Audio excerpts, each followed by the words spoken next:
आज का हमारा टॉपिक है सिंथेटिक फाइबर्स एंड प्लास्टिक्स। इस टॉपिक में डिटेल में जाने से पहले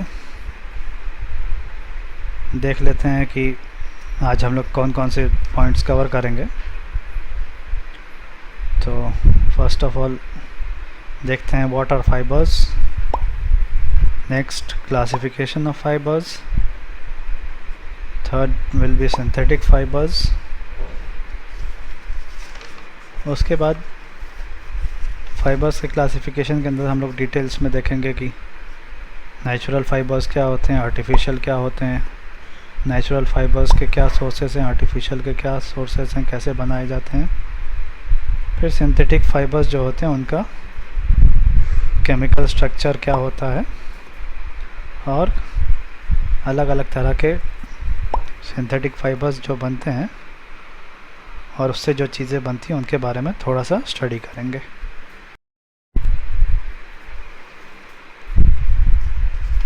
फाइबर्स को क्लासिफाई करने के लिए दो ब्रॉड कैटेगरीज बनाई गई हैं। एक कहा जाता है नेचुरल फाइबर्स और दूसरी कैटेगरी होती है आर्टिफिशियल फाइबर्स।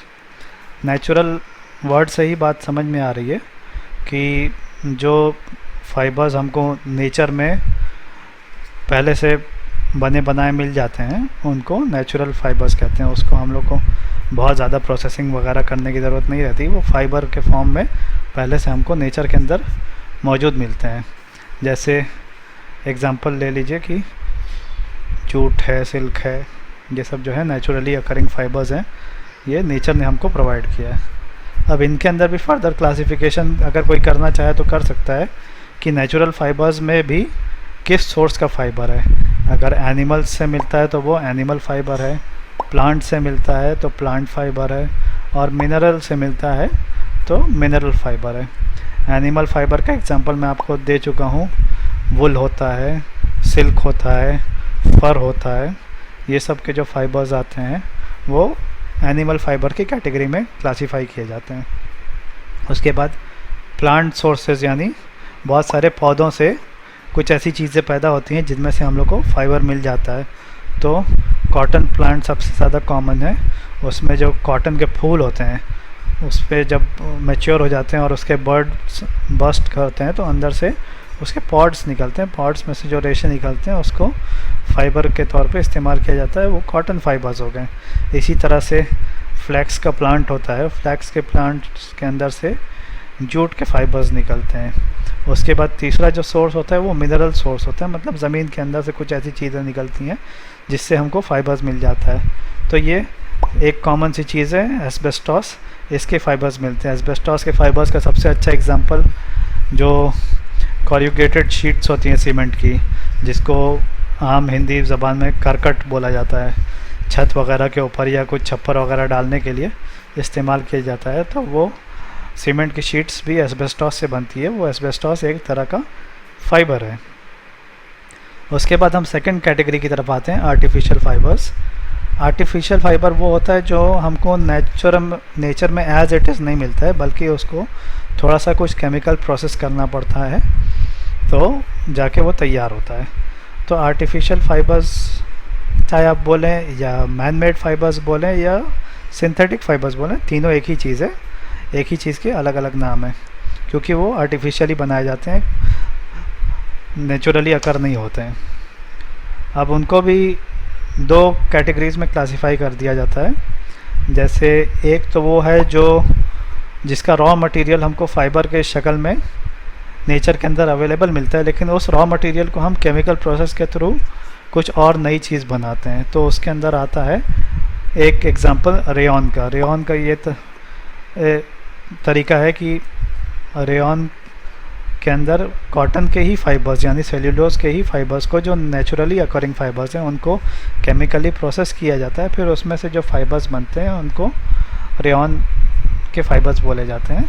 ये semi natural semi artificial fibre है, मतलब इसमें हमने रॉ मटेरियल जो है वो नेचर से लिया, फिर उसको केमिकल प्रोसेस किया, फिर एक नया फाइबर तैयार किया। तो ये semi natural semi artificial fibre है। नेचुरल रॉ मटेरियल लेके एक आर्टिफिशियल फाइबर तैयार किया। उसके बाद फिर दूसरे फाइबर्स होते हैं जो टोटली सिंथेटिक फाइबर्स होते हैं। ये पेट्रोकेमिकल बेस्ड फाइबर्स होते हैं, मतलब ज़मीन से जो क्रूड ऑयल पेट्रोलियम वगैरह निकलता है, इसके प्रोडक्ट्स को केमिकल प्रोसेस के ज़रिए से फाइबर्स के अंदर कन्वर्ट किया जाता है। इसका एग्जांपल मैं दे दूं आपको, नायलॉन है, पॉलिएस्टर है, टेरिलीन है। इस तरह के जो फाइबर्स होते हैं वो आर्टिफिशियल फाइबर्स या सिंथेटिक फाइबर्स बोले जाते हैं, क्योंकि हम लोग टोटल इसका सिंथेसिस करते हैं। नेचुरल फाइबर्स पे हम ज़्यादा बात नहीं करेंगे, क्योंकि ये सब लोअर लेवल के क्लास में कैसे प्रोड्यूस किया जाता है, इनका मैन्युफैक्चर, इनका प्रोडक्शन और इनके जो भी यूजेस वगैरह हैं वो सब डिस्कस हो चुके हैं। आज हम जो डिटेल में बात करेंगे वो है सिंथेटिक फाइबर्स की। सिंथेटिक फाइबर्स मैंने पहले ही आपको बता दिया कि आर्टिफिशियल फाइबर्स या मैन मेड फाइबर्स को कहते हैं। अब इसमें यह सिंथेटिक वर्ड क्या है, क्यों इसका नाम सिंथेटिक फाइबर्स पड़ा, उसको थोड़ा सा समझ लेते हैं। तो सिंथेटिक वर्ड अगर डिक्शनरी में देखा जाए तो इसका मीनिंग ये निकलता है कि कोई भी चीज़ को 2-3 रॉ मटेरियल यूज़ करके कुछ केमिकल प्रोसेस के थ्रू गुजारने के बाद प्रोड्यूस किया जाता है, तो उसको सिंथेसिस कहते हैं। मीन्स स्टार्टिंग में आपने 1 या 2 या 3 कुछ मटेरियल लिया, उसके बाद उसको हीट किया, उसको कुछ केमिकली ट्रीट किया, फिर उसमें से कुछ थर्ड प्रोडक्ट तैयार हुआ, तो वो प्रोडक्ट का सिंथेसिस हो रहा है। तो सिंथेसिस का ये मतलब होता है यानी आपने कुछ बनाया। तो वैसे ही सिंथेटिक फाइबर्स मतलब जो फाइबर्स मनुष्य बनाता है, तो उसके कुछ बेसिक फंडामेंटल्स होते हैं कि सिंथेटिक फाइबर्स किस तरह बनाए जाते हैं। तो इसका एग्जांपल मैं देता हूँ जिससे आपको बात अच्छी तरह समझ में आएगी। आपने चेन देखा होगा, चेन किस तरह की होती है। चेन में जो है कई सारी छोटी छोटी कड़ियाँ होती हैं गोल गोल रिंग्स की शक्ल में, और फिर उन कड़ियों को आपस में एक दूसरे के साथ इंटरलॉक किया जाता है, एक दूसरे के साथ जोड़ा जाता है, और इस तरह से जितनी ज़्यादा रिंग्स उसके अंदर जुड़ती जाती हैं, चेन उतनी ही बड़ी होती जाती है। तो ये सिंथेटिक फाइबर्स भी इसी तरह के चेन के स्ट्रक्चर के होते हैं।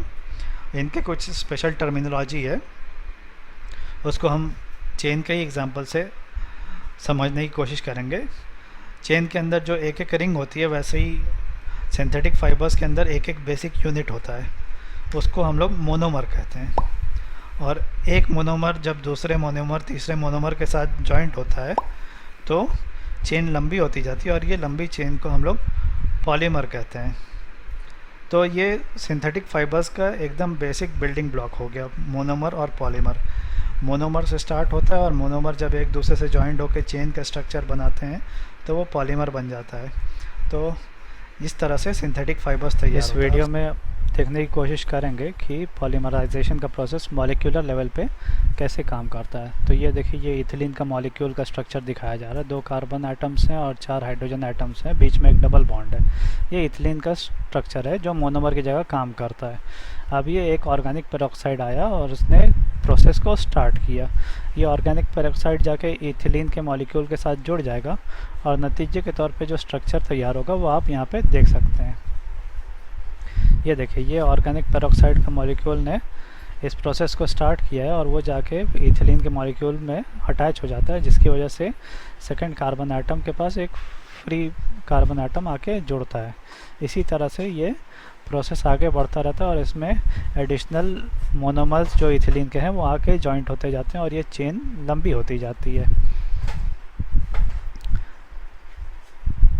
इसमें जो है चेन लंबी होती जा रही है और पॉलीमराइजेशन चलता जा रहा है।